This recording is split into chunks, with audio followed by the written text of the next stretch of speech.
Assalamualaikum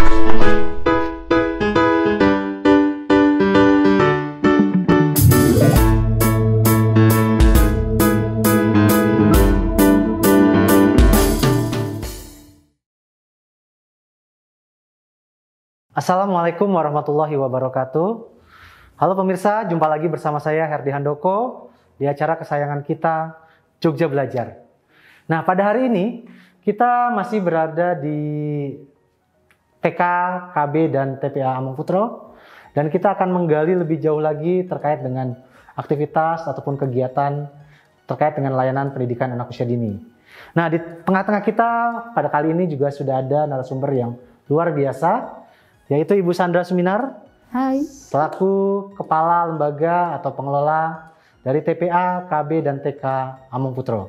Nah, pada hari ini kita akan berdiskusi lebih jauh terkait dengan aktivitas, kegiatan, atau juga terkait dengan unggulan dari KB, TPA, dan TK Amangputro, yaitu PAUD HI atau Holistik Integratif, Inovatif, Kolaboratif, dan Edukatif.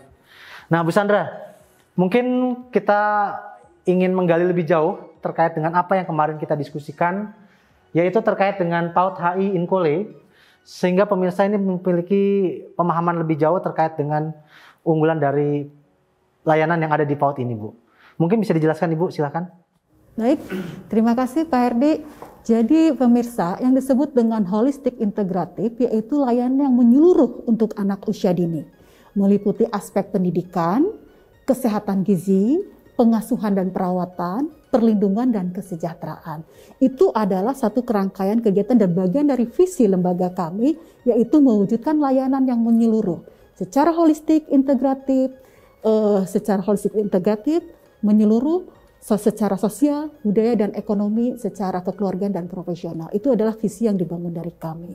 Dan tentunya tujuan dari lembaga kami adalah bagaimana memenuhi kebutuhan khususnya karyawan atau karyawati di lingkungan kepatihan maupun di lingkungan Pemda se-DIY adalah bagaimana memberikan layanan kepada mereka tanpa terganggu aktivitas bekerjanya, dan anak dia merasa nyaman dengan anak-anaknya, tidak khawatir dengan anak-anaknya. Artinya ada layanan yang membantu untuk kebutuhan anak-anaknya. Nah, kemudian terkait dengan aspek-aspek apa saja, Bu, yang ada dalam PAUD HI Inkole ini, Bu? Serta mungkin dijelaskan bagaimana keterkaitan aspek-aspek tersebut. Ya, dari sisi stimulasi pendidikan adalah kami memberikan layanan tumbuh kembang sesuai dengan kelompok usianya. Artinya anak usia 0-6 tahun itu adalah kami memberikan stimulasi sesuai dengan perkembangannya, dari aspek motoriknya, dari aspek nilai norma dan perkembangannya, dan sampai aspek bahasa dan maupun dari kognisinya. Dan kemudian dari sisi kesehatan gizinya, kami bekerja sama dengan dinas kesehatan, atau dalam hal ini kami dengan puskesmas terdekat, yaitu Puskesmas Danurejan 2. Yaitu setiap bulan kami bekerja sama, berkolaborasi, memberikan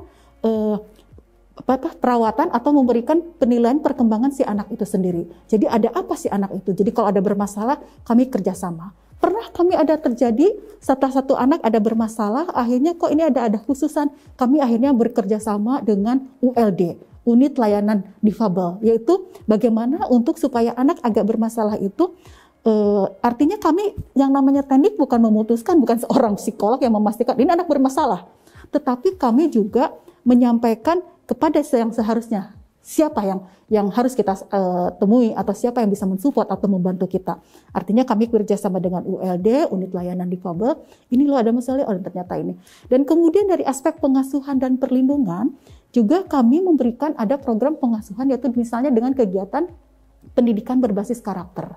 Artinya kita melibatkan orang tua, bagaimana sih setiap bulan pertemuan melihat bagaimana sih perkembangan anak kita. Nah, itu salah satu bagaimana untuk perjalanan supaya dari waktu ke waktu, dari hari ke hari, dari minggu sampai bulan, sampai semester, sampai tahun terhadap perkembangan si anak itu yang selalu dikomunikasikan antara lembaga maupun dari keluarga. Dan kemudian dari aspek kesejahteraan adalah kami juga membantu asupannya, dari misalnya dari pemenuhan gizinya.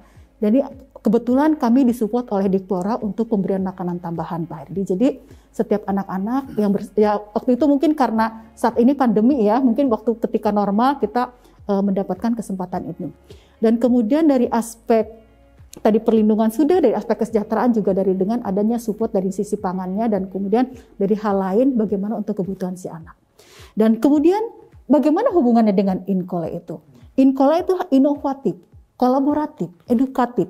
Jadi artinya sebenarnya kami juga yang namanya holistik integratif itu program pemerintah ya, yang sudah digaungkan dari tahun 2006 oleh Bappenas. Bahkan kita sama-sama pernah bergabung dalam PPAUD, Pendidikan dan Pengembangan Anak Usia Dini. Walaupun disebut HI, tapi mereka masih bicara tentang pendidikan dan kesehatan gizi. Kemudian sampai lahirlah Perpres nomor 60 tahun 2013 tentang pendidikan anak usia dini holistik integratif, yaitu layanan pendidikan anak usia dini tidak hanya aspek pendidikan tapi juga aspek kesehatan, gizi, pengasuhan perawatan, perlindungan, dan kesejahteraan. Dan artinya ketika coba kami implementasikan ternyata tidak gampang. Akhirnya kami harus melakukan sesuatu yang lebih mendekatkan implementasi itu, adanya dimensi sosial. Artinya bagaimana mencoba mendekatkan anak-anak dengan kehidupan sosial, bagaimana supaya terimplementasi layanan itu. Bagaimana mendekatkan si anak-anak dengan kehidupan budayanya si anak itu sendiri.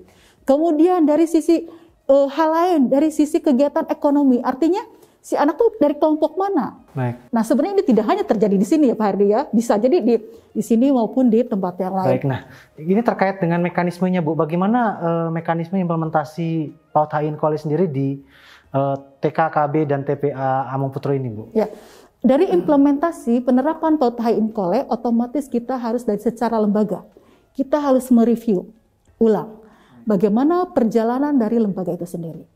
Selain lembaga, tentunya dari pemerintah daerah, tentunya kami dengan pengurus. Mau nggak ada perubahan? Oh kita sepakat, kita lanjutkan. Artinya dimulai dengan suatu kesepakatan dan ini tidak berjalan berdiri sendiri. Nah itu, yang paling penting adalah komitmen.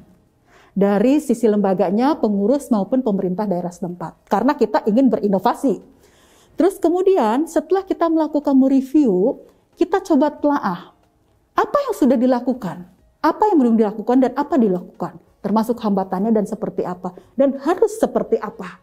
Nah itu adalah yang harus dilewati ketika membangun layanan PAUD HI Inkole. Baik, nah tadi terkait dengan hambatannya Bu, barangkali selama perjalanan waktu implementasi dari PAUD HI Inkole di lembaga PAUD ini, mungkin ada yang Ibu bisa sharingkan terkait hambatan apa saja yang kita mungkin bisa pelajari dari perjalanan yang Ibu sudah lakukan? Ya.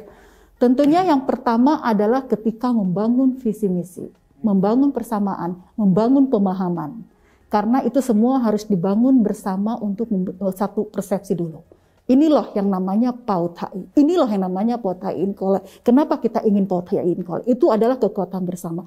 Karena dengan kekuatan bersama, ketika keterbukaan satu sama lain dan mau menerima satu sama lain, itu adalah kunci.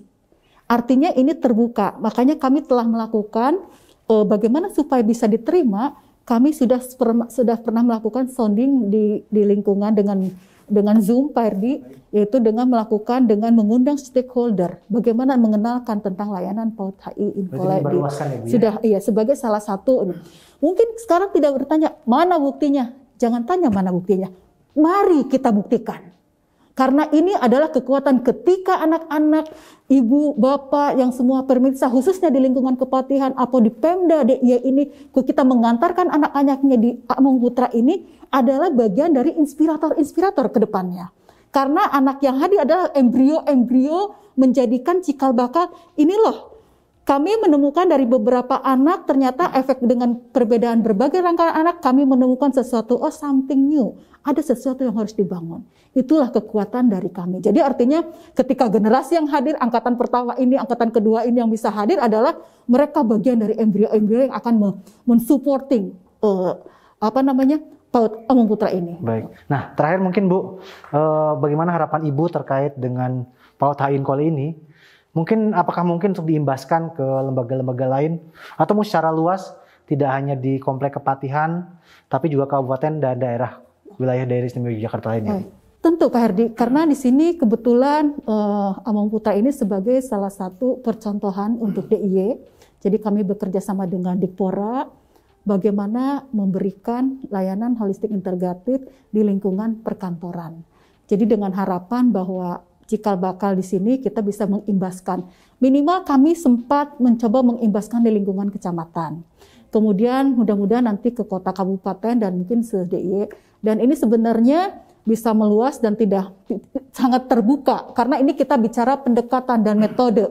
Artinya disesuaikan dengan di mana wilayah-wilayah itu melaksanakan kegiatan layanan. Di antaranya mungkin nanti ke depan kita akan belajar bagaimana metode pembelajarannya. Misalnya di DIY ini kan tidak hanya lingkungan perkotaan ya, tapi ada juga di lingkungan pantai seperti Gunung Kidul. Nanti kita akan bicara tentang pembelajaran berbasis gunung, berbasis dengan pantai, berbasis Malioboro, sesuai kondisinya. Nanti kita akan mencoba lebih mendalami masing-masing. Baik, terima kasih Bu Sandra. Ya pemirsa, itu tadi diskusi kita dengan Ibu Sandra Suminar terkait dengan PAUD holistik integratif, inovatif, kolaboratif dan edukatif yang kita harapkan bisa dicontoh atau mungkin dikembangkan secara luas kepada lembaga-lembaga lain yang ada di daerah istimewa Yogyakarta. Nah, pemirsa, karena waktunya sudah habis dan kita harus akhiri acara kita hari ini.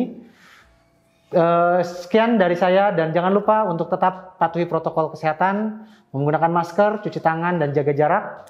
Tetap sehat semuanya dan terima kasih. Wassalamualaikum warahmatullahi wabarakatuh. Waalaikumsalam. Baik, terima kasih Bu Sandra. Sama-sama. Waalaikumsalam warahmatullahi wabarakatuh.